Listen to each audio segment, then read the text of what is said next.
In the summer of 1977, New York City was a tinderbox. It was hot, it was broke, and it was on the edge of panic. But it wasn't the heat or the poverty or the crime rate that had people locking their doors and looking over their shoulders. It was a story told in whispers and headlines, a story about a man with a gun, a man who spoke through letters signed with a name that would become legend, a name that still sends a chill down your spine.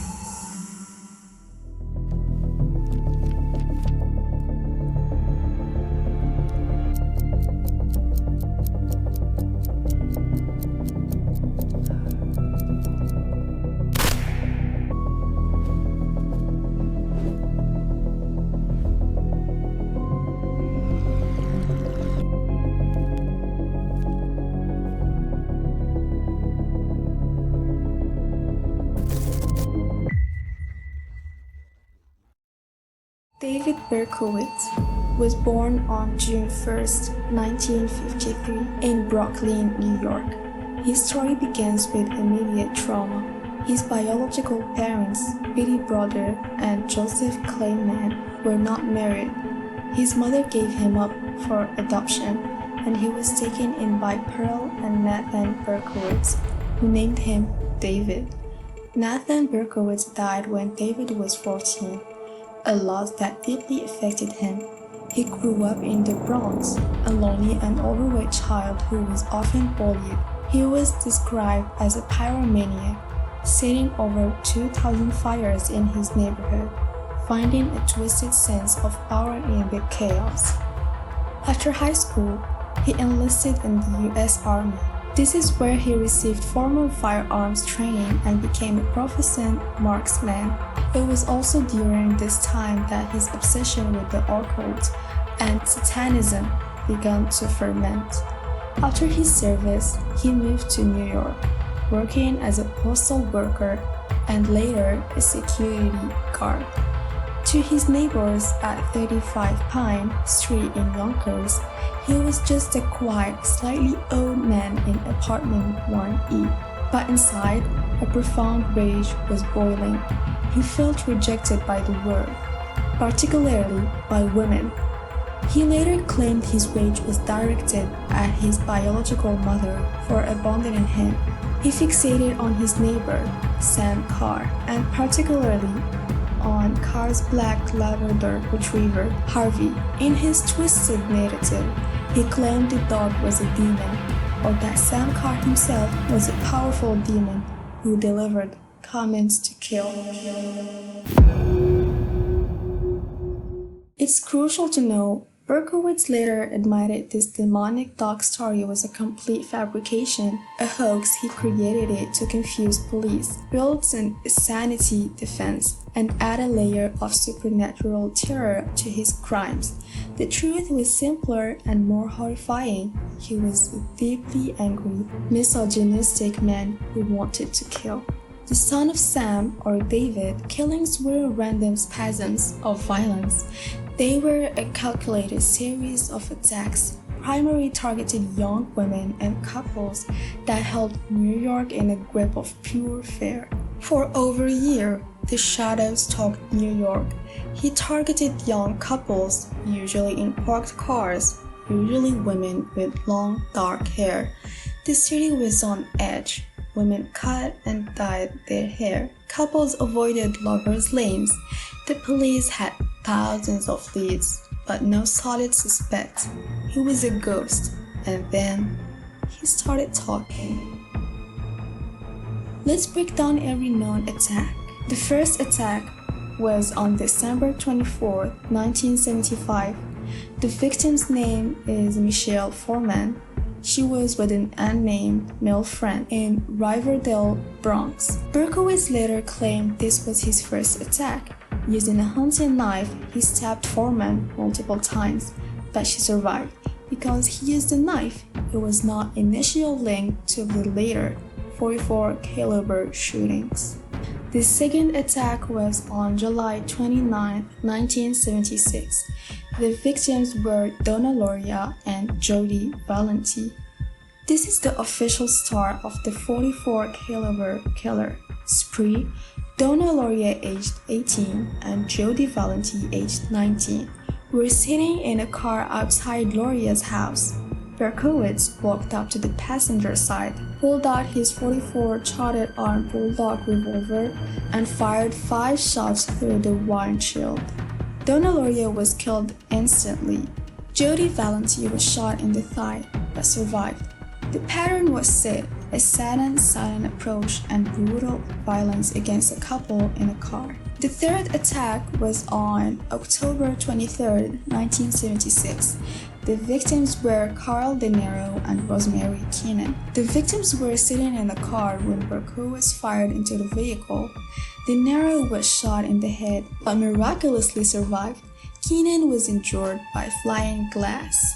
The fourth attack was on November 26, 1976. The victims were Juan Lomino and Donna DeMasi in Queens. The 2 teenager girls were walking home when Berkowitz approached them and asked for directions. He then opened fire. Lomino was shot in the back, the bullet severing her spine and leaving her permanently paralyzed. DeMasi was wounded but recovered. The fifth attack was on January 30, 1977. The victims were Christian Froome and John Dill in Queens. The couple was sitting in a car when Berkowitz fired 2 shots into the vehicle. Froome was killed. Dill was unharmed physically but traumatized. The sixth attack was on March 8, 1977. The victim's name is Virginia in Queens. This attack marked a shift. Virginia, a 19-year-old American exchange student, was walking home from college alone. David approached her on the sidewalk, raised his gun, and fired a single point-blank shot into her face.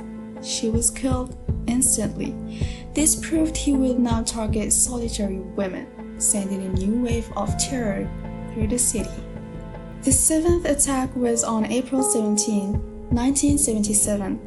The victims were Valentina Soriani and Alexine S.O. in the Bronx. The couple was shot and killed while sitting in their car.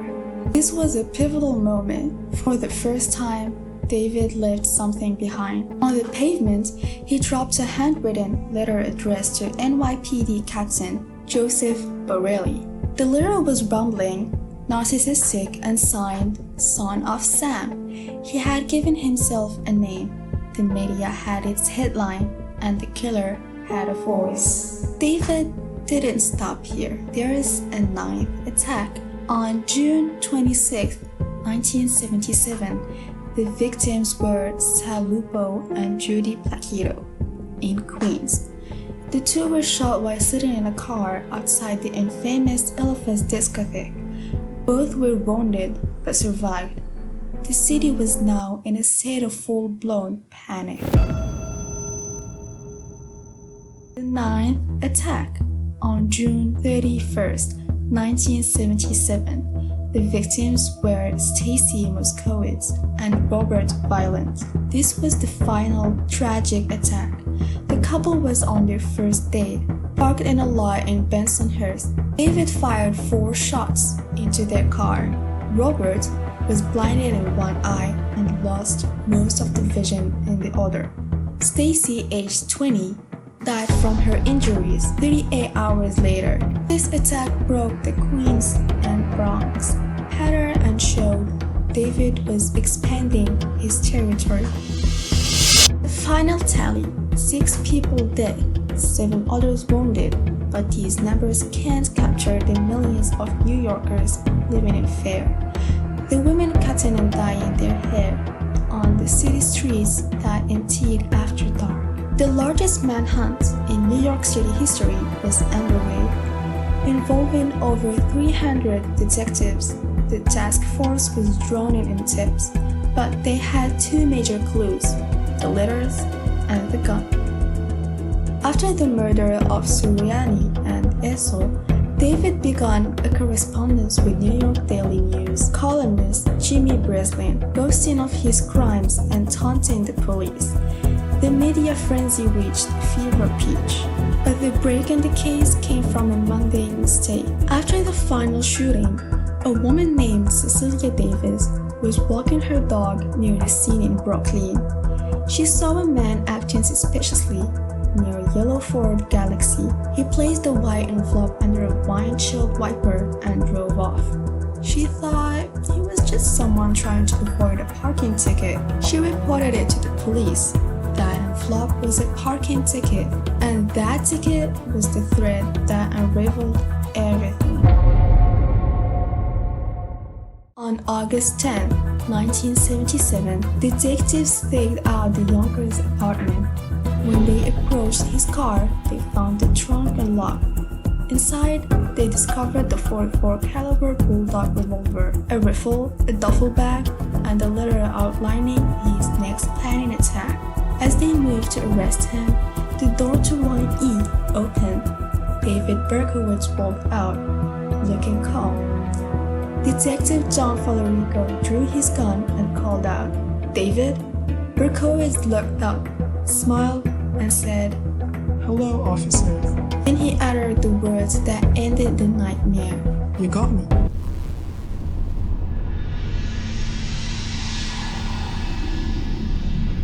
The son of Sam was just a man. David confessed quickly and in stunning detail. He pleaded guilty to all the shootings in May 1978, stating, "I'm the son of Sam. I killed for pleasure." He was sentenced to 365 years in prison, 6 consecutive life sentences. His legacy is profound. To prevent criminals from profiting from their crimes by selling their stories, New York passed laws ensuring any such profits go to their victims. This has been a legal battleground ever since. This case was a watershed moment in the relationship between mass media and murder.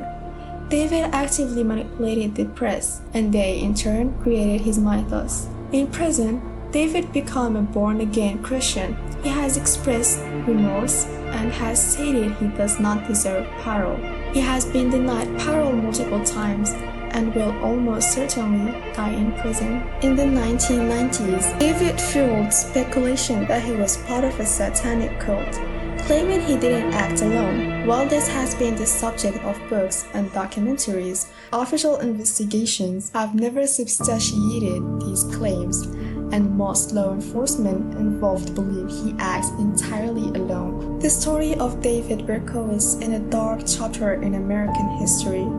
It's the story of a lonely boy who became a monster of a city paralyzed by fear, and of a justice system that, while slow, ultimately delivered.